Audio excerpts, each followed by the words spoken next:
What's going on, everybody? It's Jack. Welcome to today's YouTube video, and today is all about maintenance or maintaining, right? I think there's a lot of good videos out there on bulking, on cutting. I've made most of my videos about bulking or cutting, but I think a very underrated phase in someone's health and fitness journey is the maintenance phase. And once again, this could be something that's short-term, long-term. It could be due to health factors, work factors, family factors. Like, there's a lot of things that go into it. Personally, my current maintenance phase has been brought on the fact that I have a hernia and I have surgery in exactly 1 week. So I'm not trying to bulk or cut before having hernia surgery. I'm just trying to maintain my current leanness as well as my current muscle mass. So I think there are lots of different ways to go about maintenance or the maintenance phase, but typically the biggest thing there's some reason for it. And I'll go over a little bit more about maintenance, how it's used in the grand scheme of health and fitness. But first thing I do on my maintenance phase, but pretty much any day, would be a walk outside. So we're gonna head for a quick 20-minute walk. I just noticed I always function better as far as like doing computer work or anything else, clear my mind, taking a nice little, hopefully not too cold yet, morning walk. We do have our joggers and our hoodie on because it is getting colder. I used to be able to do this first thing in the morning, no hoodie, in my shorts, and now it's starting to get colder and colder. So my goal is to be able to do this morning walk for as long as humanly possible until I'm literally like bundled up with like a sweatshirt, a jacket, a winter hat. And at that point, I might start doing it on a treadmill or the walking pad we have over here. But for now, we can still do it outside. So I'm gonna go get these steps in, come back, have breakfast. We can talk more about maintenance as a whole.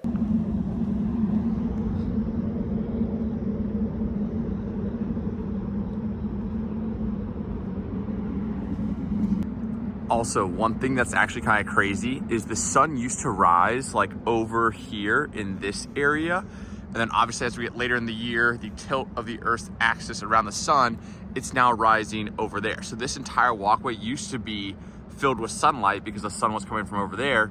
And now it's down there as the days get shorter. And I guess as the sun kind of moves that way, it gets later and later into the year. So we still get some sunlight. Obviously I step a little bit, you guys can see it. But I just think it's kind of wild how it was literally all the way over here. And now over the course of the fall, or I guess summer into fall, it's now there. And eventually I guess it'll be behind those big buildings, which will kind of stink for sunlight in the morning, but it is what it is. Cool city view. We were back from our walk, once again, about 20 minutes, get some steps in. Let's see, we already got 2,600 steps. So basically walking down this, down a block by my apartment and back, super simple, get some morning sunlight. As I said, like, it is just so good. I cannot recommend morning walks enough. It's one thing I kind of have been doing now more recently since we moved to the apartment. I couldn't really do it at home because we live on a hill, but I get some sunlight on my face to help me reset my circadian rhythm. I get a good start to my steps. As you notice, a quarter to my goal of 10,000 steps already. I get outside. I just don't sit down and start doing work right away. I'm not overly stressed. It just, yeah, and in nature, it is just the best thing in the world. So highly, highly recommend, and a great view. If you can do that, even if it's just simply get into your car, taking 5 seconds, or not 5 seconds, 5 minutes before you get in your car and go to work, just do a lap around the neighborhood, or just walk a little bit. Set a timer, walk 5 minutes one way and then 5 minutes back. I think something like that is better than nothing. But now we can go ahead and make our breakfast. We're having 6 eggs. So we got some eggs over here. I decided to go with pasture-raised eggs. They're not organic, but they are pasture-raised. They're slightly more expensive, but I do think the pasture-raised might be worth it. And obviously I want to support, hopefully, chickens that are raised well, have a little better lives, things like that. So we got eggs there. But the biggest thing is always shop within your budget. And for me, once again, I take my health and fitness very seriously. And having this hernia and a medical bill that's absolutely massive, realizing that, okay, hey, I want to avoid being in the hospital at all costs, making small investments into my health with food quality, working out, things like that, like, is definitely worth it to me. Because yeah, you either pay for it now in small bits or you pay for it a lot later on. And we have our sourdough bread. This is what I'm so excited to have back in the routine. So we're back on the menu, I guess you could say. So we have 2 pieces of sourdough bread here. So we're gonna go ahead and throw these in the toaster. We're gonna do 2 big pieces in the middle. Boom. Because we are gonna be having 3 eggs per piece of sourdough. That's the big thing there. So we got those guys going down. But yeah, so as far as maintenance goes, basically the first thing you have to do is figure out what calories you're gonna be consuming to maintain your weight. And a big thing here is give yourself a range. So for me right now, I worked my way down to 165 before I went on my vacation. And now I hover between basically like 163 to kind of 166. But depending on how much I eat in one day, depending on what kind of sleep I get, depending on my hydration levels, my weight will fluctuate quite a bit. Like today I think it was like 163, but yesterday's 165. And the biggest thing there, like your day-to-day fluctuations tell you more about your restroom use in the morning than anything else. So let's see here. Yeah, on a happy scale, hopefully you guys can see this, like maybe, I might have to throw up on the screen. I might take a screenshot, but like, yeah, today 163, yesterday 164.8, day before 165, day before that 164, day before that 163. So overall, it looks like my weight has been coming down, but theoretically, it was more so because I had a little bit of a weight spike post vacation, and now we're pretty much settling in right around that 163 to 165 mark, which is right where I want to be. And for me, that's right around 2,500 calories. I know that from experience as well as tracking for about the last 2 weeks. And that is something we're gonna have to experiment with, right? You're gonna have to probably eat at a certain calorie mark or a calorie average for the week for probably, I would say, 2 to 3 weeks and figure out, okay, what your maintenance is. But if you've already been tracking, let's say you're in a building phase or a fat loss phase, then you probably just have to make the adjustment and be like, okay, hey, I've been cutting on 1,800 calories. I've been losing about a pound of weight per week. Now I can go ahead and just increase that to 2,300. That's probably your maintenance. We might have to adjust that. Some people react very well to an increase in calories and can actually probably eat more food because their body starts to use that energy and burn that off pretty quickly. And other people, their body might not respond as well. So that actually caused them some weight gain. So it really just depends on the person, but the very first step in the maintenance phase is definitely finding the calories that you now need to consume to maintain your current weight. But I'm gonna whip this up. I'll go ahead, show you guys the final product, and we'll kind of touch on training as well in the maintenance phase. And just like that, breakfast is, oh my gosh. Disaster averted, but holy crap, that was the biggest mistake I almost made in my entire life. Okay, so we got our breakfast right here. I'm not gonna tilt the plate at all. We got 6 eggs, 2 pieces of sourdough bread. And as far as training in a maintenance phase, this really depends on essentially why you're taking a maintenance phase or what your goal is with the maintenance phase as well as long term. So for me, once again, my personal situation, I am restricted in my training because I have an injury. So typically when I have an injury or even a client, or what I recommend for people that do have injuries is, okay, what is your kind of like level of injury? Oh, I actually need to turn the stove off real quick, but essentially what is your level of injury? What is your exact injury? Is it lower body? Is it upper body? Is it whole body? Like, because you can definitely still train around an injury, right? It depends with the severity of said injury. But with mine being pretty much like affecting my entire body, I have to keep my movements very, very limited in the sense I need a lot of stability while I have my hernia before it's fixed. And obviously after my hernia, I cannot lift at all. So that's kind of like being forced to take time off versus maybe being, okay, hey, like you're super busy or you're traveling. I have a client that travels for 2 or 3 weeks out of the year and just is super, super busy during those 2 or 3 weeks. So instead of trying to maintain his 4 days of lifting, we cut it back to just 1 or 2 and try to do full body splits, because I think, who was it? Mike Israetel, I believe, came out with a podcast, and basically you only need like, I think it was like almost as low as 1/8 of the current volume that you're doing to build muscle to maintain your muscle. So let's say you're training 4 or 5 times a week. You can probably get away with training 1 or 2 times a week, doing even less volume during those workouts and maintain your current muscle. Now it might look like or might feel like you lose some muscle, but really it's just maybe like the glycogen storages or maybe not being as pumped consistently, but you're not actually losing any muscle tissue. You just might not feel as full because you're not training as often. So that's one thing that's really good for those that are in maintenance phases or that are super, super busy. But obviously, once again, like there is kind of limit to that. Obviously, for me, taking 6 weeks off of all resistance training is definitely going to have me losing some muscle. But luckily, muscle memory is a real thing and can bounce back. But I would say the most typical approach to, I would say, training a maintenance phase, or what I recommend doing, is if you're in a maintenance phase because you're super, super busy. Let's say you have a kid, you have work, and you just like, I don't know, some other obligation, maybe a family member is sick, which is very unfortunate, and you just don't have enough time to get to the gym or prioritize your fitness as much. You say, okay, I'm just gonna maintain for this period of time while I have a newborn baby, I'm traveling for work, X, Y, and Z, I'm just gonna go ahead and do the bare minimum to maintain. So once again, calories are most important, and then 1 or 2 training sessions a week, do full body training sessions, still train close to failure, and probably maintain your muscle mass. But I would say the most common situation is when someone loses a very significant amount of weight loss, or loses a very significant amount of their total body weight. Let's say they lose 40, 50, 60 pounds. A maintenance phase is gonna be absolutely critical for that person to learn how to live at that newfound weight, which is far below their previous kind of like reality, right? They were probably, let's say 250 and now 200. That is a major, major change. And every day they stay at maintenance is a huge win. But they don't have to decrease their training just because they're in a maintenance phase.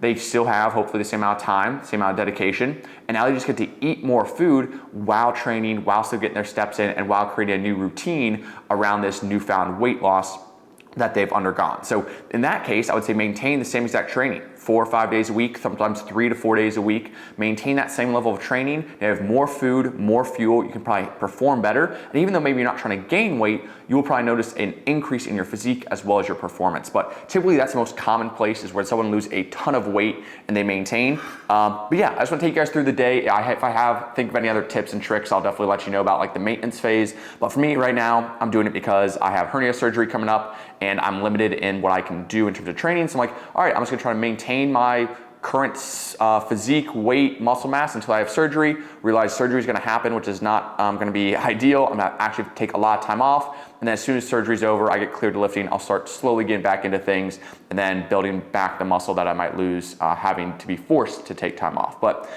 yeah, if you guys have questions about maintenance phase, definitely leave them in the comments below. Like I said, I'll do my best to kind of throw other tips and tricks in throughout the day as I go through kind of like just like a maintenance vlog, I guess you would call it. But breakfast here, I actually have 2 kiwis to this. I'm gonna be sitting at that desk for probably the next, I would say, 4 or 5 hours, so nothing crazy is gonna happen. But like I said, if I come up with any more tips or tricks about maintenance or think about other things to talk about, I'll definitely let you know. But it is, I think, one of the most underrated, or I guess under talked about phases in a health and fitness journey. So I wanna bring some attention to it with this video and my vlog about it. So breakfast, we're gonna do a whole bunch of work.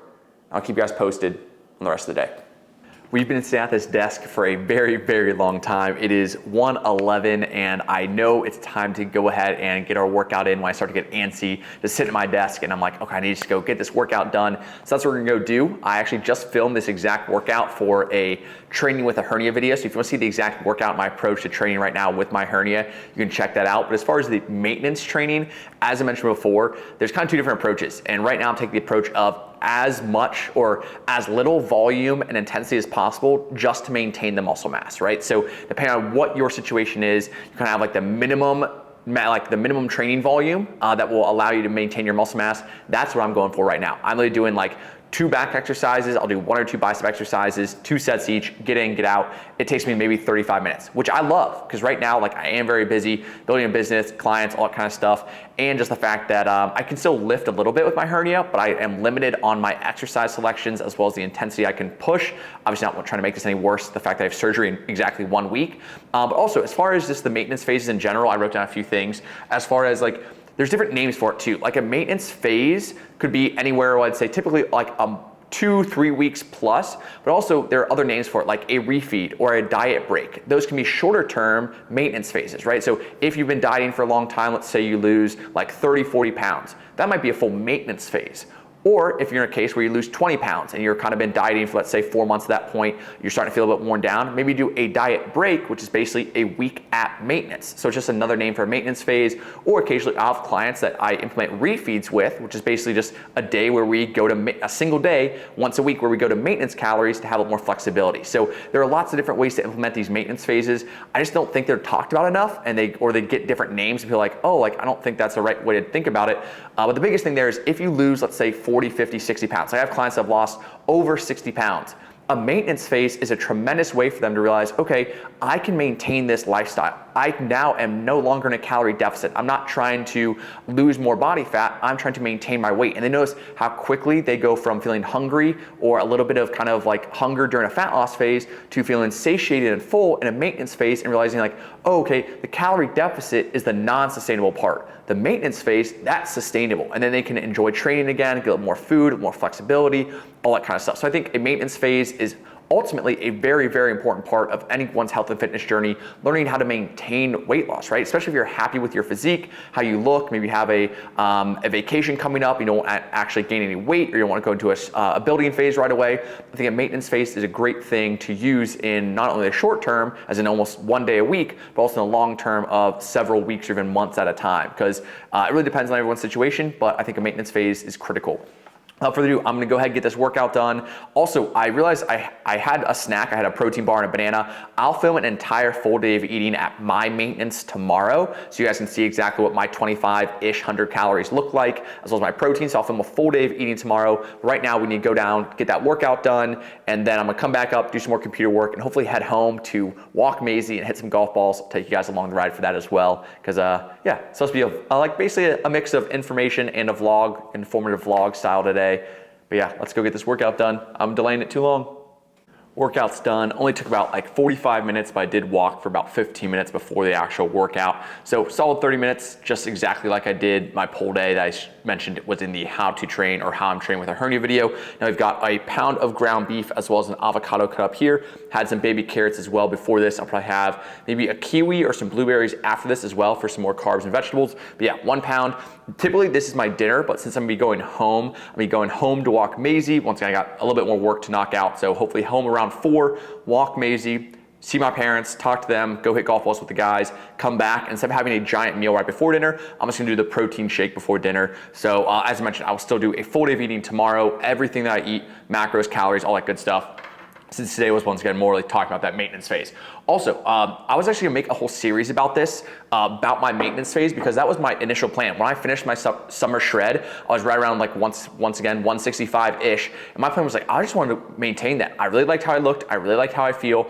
I don't have a competitive bodybuilding goal. I definitely want to build more muscle and improve my physique over time, but I was really happy with what I was doing, my training modalities, as far as, once again, my progress in the gym, and the hernia came up. And so instead of doing a maintenance phase, I'm kind of forced to take time off, and as soon as I know when I can train again, I'm cleared to train again, when I feel good, I want to build that muscle back, right? Because I will be losing some muscle. I just have to accept the fact that if I can't train or lift heavy for 6 weeks, and then even when I start to train again, I have to ease back into things, I'm going to lose some muscle, which is not ideal. So which means I'm definitely going to be building or entering a building or bulking phase. But if I didn't have the hernia come up, I would have been in a maintenance phase. I would have probably done a whole maintenance series talking about how important it is to still maintain your fat loss after a cut, or to maintain a healthy physique over time if you are happy with your physique, because I really was. I think you guys saw my video about Charleston. I was like, I was very, very pleased. In the 165 range, give or take a couple pounds above or below, I was really liking how I felt. I was really liking how I looked. I was really liking the progress I was still making in the gym, running a little bit, adding a little more cardio into my routine, and just I was gonna maintain that for probably a couple months, at least through the holiday season. But now it's definitely gonna be a time off forced by the hernia, and then a building phase afterwards, and maybe after a building phase, a cut. Maybe this time next year I'll actually do a true maintenance phase, because I know I'm probably gonna be building from hernia recovery November, maybe in December, probably December, January, February, March, April, maybe into May. I'll definitely be doing a building phase, maybe another cut next summer, and then I'll go ahead and maybe start to maintain later on, hopefully with a little bit more muscle mass after rebuilding post hernia surgery. But that is a quick update. I'm gonna eat this, and I'll probably just see you guys at home. I heard you coming. I heard you coming. Hey, yeah, puppy. Hi, Maisie. How are you? Hi. Hi. What you been up to, huh? I missed you. I came home to take you on a walk. Do you wanna? Can you say, do you want to go for a walk? Yeah. I came home just to take you on a walk. Yeah? I love you. What? Hey. Sit. Sit. Shake. Yeah. Other one. Good girl. Good girl. I know you're excited. Because when I come home, we go for walks, right? Yeah. Let's do it. And while we're home, we're gonna have one more meal, kind of like the last meal of the day actually, because it's a little bit after 6. Typically, I like to have my last meal between 6 and 7, and since we're gonna go hit golf balls at 6:30, probably won't get back to my apartment around 8, and I don't wanna have a big meal or even any food right before I go to bed, because I know personally, I do a whole lot better when I don't eat right before bed. But luckily, my dad is always stocked up with the protein powders. We got the dark chocolate. So basically, I am the creatine and protein plug for him. So we got some creatine as well. So we'll be having 1 scoop of creatine, never miss that, and definitely will not miss that even on my surgery recovery journey. And we have 2 scoops of the Transplant Labs dark chocolate in this blender bottle right here. So luckily, still have some blender bottles a lot around the house, as well as our protein and our creatine. I'm also gonna have some fruit with that, because typically I would have my apple and cheese, but since I don't have my apple and cheese, I'll be having some grapes. We got some Trader Joe's seedless grapes. Probably one of the most underrated fruits in my opinion of all time.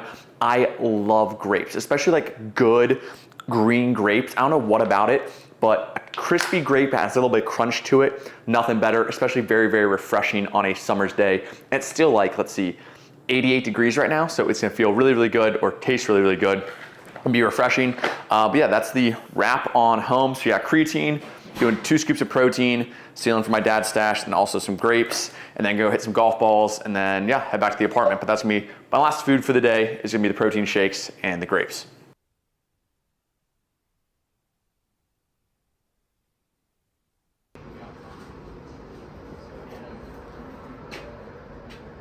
That's gonna be a good one.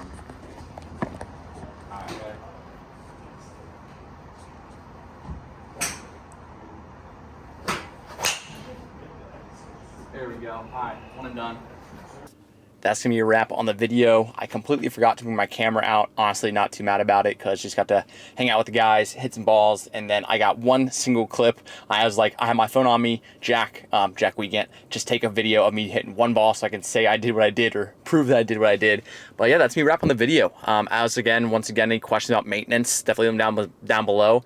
But as far as maintenance, once again, biggest thing is going to be adjusting your calories to a maintenance calories for you, whether it be decreasing from a bulk or increasing from a calorie deficit. Typically, probably increasing from a calorie deficit. Most people don't want to hang out at their peak bulk weight for too long, so typically it's used during a cut or at the end of a cut, depending on where you are in your fat loss journey. And then beyond that, yeah, training should stay the same. Hopefully you can still sleep well, have proper nutrition, typically a little bit more nutrition to fuel your performance in the gym a little better. Like I said, I would have been in a maintenance phase for the next couple months, and I've been in the maintenance phase for about a month now, or a little bit under a month, and then I will be forced to take some time off due to the hernia surgery. I'll keep you guys posted about that. I might vlog. I don't know how much I'll be able to film the actual like surgery day, but my mom's taking me. Hopefully I can get a few clips here and there, and then I'll document the process, maybe do like a week 1, 2, 3, 4 week update, and then hopefully get back to training shortly after. I have a trip coming up in the holidays, things like that. So I'll keep you guys posted. But yeah, this would have been a maintenance phase coming up for me. So I figured this was kind of fitting to make a maintenance video or a video about maintenance. If you guys have any questions, let me know. And yeah, for me, it's going to be hernia surgery, recovery. And I'm thinking about like, I did Road to Jacked previously, but maybe like Journey to Jacked or like Jack's Journey. No, Jacked Journey. Journey to Jacked, maybe something like that. A little series of like basically my rebuild post-surgery. I think that kind of a fun series throughout the winter into the spring before another summer cut, and kind of repeat that cycle, right? Always trying to improve the physique. I think maintenance phases are great to, once again, if you have a time of your life where a maintenance phase makes sense, I think definitely take advantage of it, and then you can always get back into a bulk or a cut later on if you need a break. Sometimes just a mental break too, and that's one thing I was going to do before the hernia surgery is like I just want to enjoy training. I've never really enjoyed a physique, never really done a maintenance phase. I've always been bulking or cutting, and I really was kind of looking forward to enjoying like a nice physique around 165, and I'll just have to wait a year. But without further ado, make sure to like, comment, subscribe if you haven't already. See you guys next time. Peace.